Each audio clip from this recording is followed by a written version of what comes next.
All right, welcome back to the channel. It's your boy Fanon. And in this video, we are going to talk about the news that came out about how much money the PBC cannot offer Errol Spence and Terrence Crawford, nor Canelo Alvarez versus Jermall Charlo, but miraculously can come up with for Canelo Alvarez versus David Benavidez. And it is a very, very strange puzzle to solve. Let's talk about that in this video.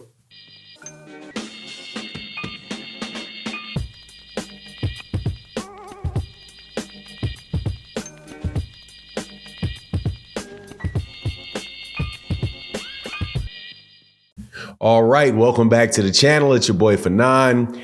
Man, this is some real funny math going on with the PBC. If you believe the boxing news coming out on Twitter, coming out on YouTube, that there is no money for Terrence Crawford and Errol Spence rematch. There is no money for Terrence Crawford, Jaron Ennis. There's no money for Gervonta Tank Davis's fights. There's no money for Canelo Alvarez versus Jermall Charlo, but there is a ridiculous amount of money available for Canelo Alvarez versus David Benavidez. And this is quite confusing to me, but we're going to sort through this and come up with the answer that these people are just making this stuff up as they go along. At least some of them are. But before I get into the details, let me welcome you back to the channel. If you are new to the channel, please accept my invitation to hit the subscribe button, hit the bell icon so you can be notified of when we release more videos. And if you're a longtime subscriber and supporter of the channel, thank you so much for your continued support. It makes a huge difference. So news came out last night that Canelo Alvarez was offered by the PBC $60 million, $55 million in a guarantee, $5 million for Mexican television rights. 55 plus 5 is 60. Doesn't matter if it's 1,000 or a million. So 60 million for a fight with David Benavidez. That's a lot of guaranteed money, especially when you consider that many of the same sources just said that the PBC didn't have any money for a fight between Jermall Charlo and David Benavidez.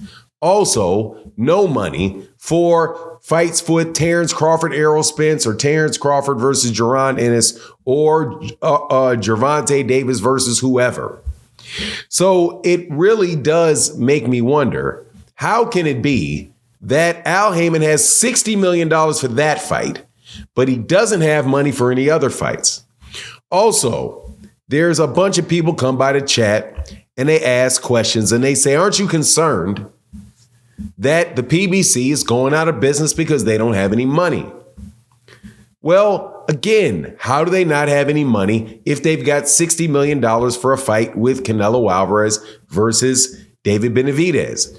How do they not have any money or any ability to put on fights if they have a fight card coming up on March 30th between Tim Tszyu and Keith Thurman? And on the undercard of that fight, they have Rolly Romero and Isaac Cruz, neither one of which are cheap fighters. None of the four are cheap fighters. Usually those guys would have been on main event fighters in and of themselves, but that's a stacked card. Then news comes out, whether it is 100% accurate or not, we do not know. As you can tell from this conversation about them not having any money, that there's going to be a fight between Gervonta Davis and Frank Martin that could be taking place in June. Also, you know that the PBC has between a 12 and a 14 pay-per-view fight deal with Amazon Prime. I just am starting to wonder whether or not people are just flying by the seat of their pants and saying whatever they think is going to be spectacular for the day.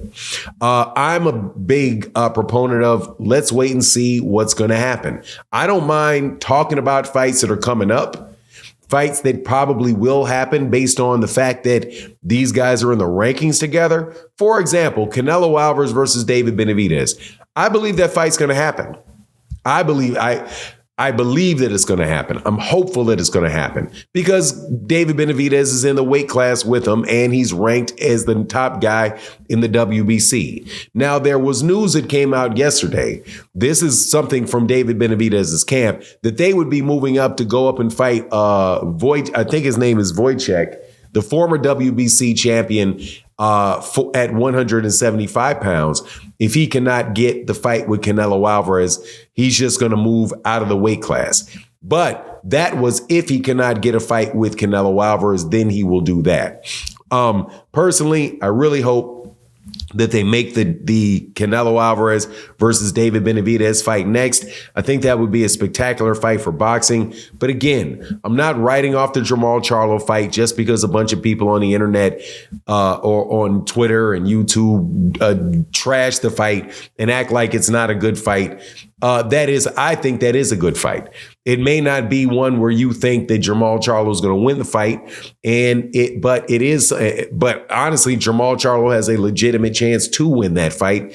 He's an undefeated fighter. The last time he got in the ring against Jose Benavidez, he looked very good in that fight, and that was just a few months ago. Wasn't that long ago. People are hanging on the fact that he's got out of the ring stuff going on because he got on camera and he looked like he had been drinking on vacation. Man, Canelo looks like he's drinking on a bunch of vacations that he goes to, and people aren't saying that he can't come back and fight. Now, maybe there's something that I didn't see that Jermall Charlo did that made people, feel this way. But for me, look, man, I just want to see the fights and any fight at this point in time, because this has been a very dry first couple months of the boxing year, but it seems like it's getting picking up where we got a pay-per-view in March. We got another one. I don't know if it's going to be pay-per-view or not. I think it is, with Devin Haney and Ryan Garcia, which should be a good fight. That is coming up in April. May is going to more than likely be Canelo versus somebody that I want to see him fight. Then you're probably going to get Gervonta Davis in June. I would believe that would be coming up. And also, I think you're going to get Errol Spence Jr. and Terrence Crawford fight, because there's no reason to believe the rumors that they don't have money for the fight. Man, I really wish people would stop doing these videos and writing these articles about the PBC going broke, because it is all you're doing is really tearing down the marketability of fighters. And I think to a large extent that stuff is purposeful, because what you guys are saying doesn't make sense.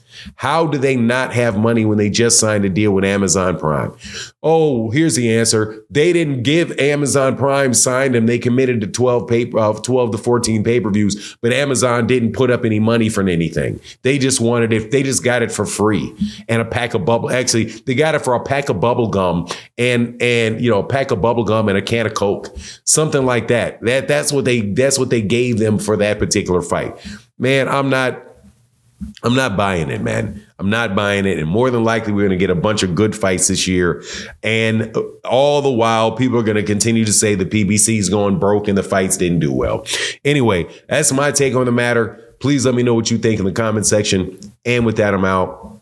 Deuces.